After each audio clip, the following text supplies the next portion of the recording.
Welcome back in. It's something we don't often consider, how our pet care habits can have an impact on the environment. And Jennifer Rapchak with the Woodford Humane Society is here with some tips on how to help our pets and the earth at the same time. And she brought Tina in with her. Yeah. Good to see Tina.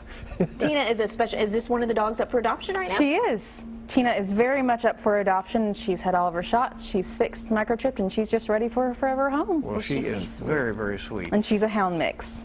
Tell us about this way of going green with your pets. A funny concept, Yeah. But of course the first step in going green is having your pets fixed.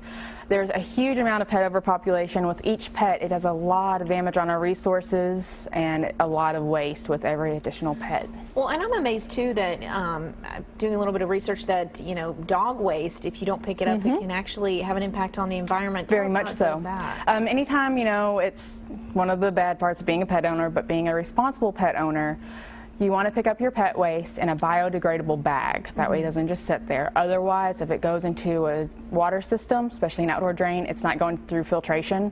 So that floral bacteria from fecal matter, it can enter the water system that can affect dogs, cats, wildlife, and people even. So that is a big part of it. You've mentioned that where you get your pets from can impact the environment? It really can. You should recycle your pet, as in adopt a pet.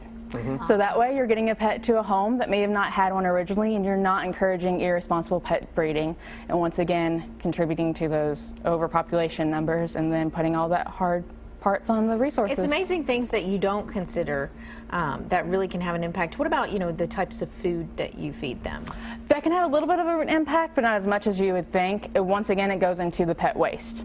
If it's not absorbed and goes in, some of that stuff they put in pet food, you might not want to your soil or your water. Jennifer, before we let you go, you're watching this dog flu situation. We've heard of it. Has been elsewhere. Its main part that they've seen is the Midwest, Chicago.